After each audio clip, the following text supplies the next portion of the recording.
Bienvenue dans ce nouvel épisode du podcast Le Pharmapreneur. Je suis Arnaud, pharmacien d'officine et passionné par l'entrepreneuriat et la gestion de pharmacie. Aujourd'hui, nous allons aborder un sujet essentiel que tous les pharmaciens titulaires ont déjà ressenti et tous les futurs entrepreneurs ressentent: comment être à l'aise en toutes circonstances, en particulier dans le cadre de la gestion de votre officine. Gérer une pharmacie, c'est affronter des situations stressantes au quotidien, que ce soit lors d'un audit, une discussion avec un confrère, une embauche, ou même la gestion des tensions avec vos collaborateurs. Être à l'aise, même dans l'inconfort, est une compétence clé à développer. Voyons ensemble comment la cultiver. Alors, tout d'abord, il faut accepter l'inconfort. Donc, accepter l'inconfort, c'est accepter qu'il est normal de ne pas être à l'aise tout le temps. Que vous soyez en plein milieu d'une gestion de stock ou en discussion avec un fournisseur, il est naturel de ressentir du stress. C'est tout à fait normal, même après des années de pratique. En tant que pharmacien titulaire, vous portez de nombreuses responsabilités et la pression est inévitable. Cependant, ce qui fait la différence, c'est votre capacité à accepter cette vulnérabilité et à continuer à avancer. Par exemple, dans mes premières années à la tête de la pharmacie, je me sentais souvent déstabilisé lors des négociations avec mes fournisseurs ou mon grossiste, ou lorsque je devais gérer des clients mécontents. Avec le temps, j'ai appris que ce stress n'était pas un ennemi, mais un indicateur, et cela m'a aidé à affiner ma gestion et à mieux agir.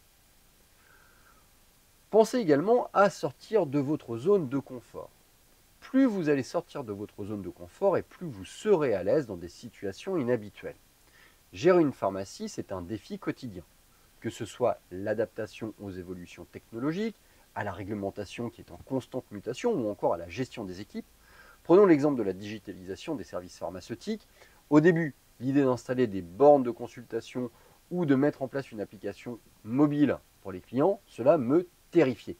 Mais à force de persévérance et de me former, évidemment, ces outils sont devenus des atouts pour améliorer l'efficacité et le service client.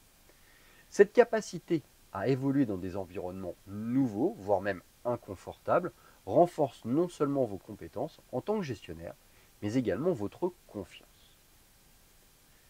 Troisième point, pensez à cet entraînement quotidien. Être à l'aise, en toutes circonstances, est un entraînement quotidien. Il ne suffit pas d'avoir une réussite ponctuelle pour se sentir durablement à l'aise. De la même manière que l'on répète des actes pharmaceutiques, on peut s'entraîner à mieux gérer les moments inconfortables. Par exemple, j'ai intégré des exercices de gestion du stress dans mon quotidien, que ce soit par des techniques de respiration ou de pleine conscience. Quatrième point, pensez à respirer et à vous ancrer. Car face à un moment de tension, la respiration va jouer un rôle clé lors d'une réunion importante avec un laboratoire ou pendant un entretien avec un collaborateur. Pensez à respirer profondément. Moi, personnellement, cela m'a permis de garder la tête froide et de réagir avec beaucoup plus de clarté. De plus, l'ancrage physique est une technique que j'ai adoptée. Par exemple, en posant mes pieds fermement au sol, je me concentre sur mon corps, ce qui m'aide à gérer les situations stressantes.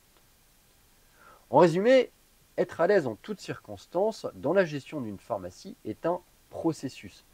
Il ne s'agit pas de toujours tout maîtriser, mais de savoir s'adapter, de savoir accepter les moments d'inconfort et de transformer ces instants en opportunités d'apprentissage.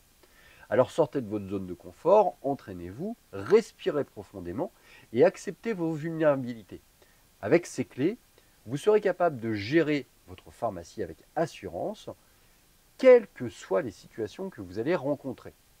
Alors si cet épisode vous inspire, n'hésitez pas à le partager avec vos confrères, à me laisser un commentaire, pensez à vous abonner à cette chaîne, Le Pharmapreneur, pour plus de contenu sur l'entrepreneuriat et la gestion d'une pharmacie. Je vous dis à très bientôt.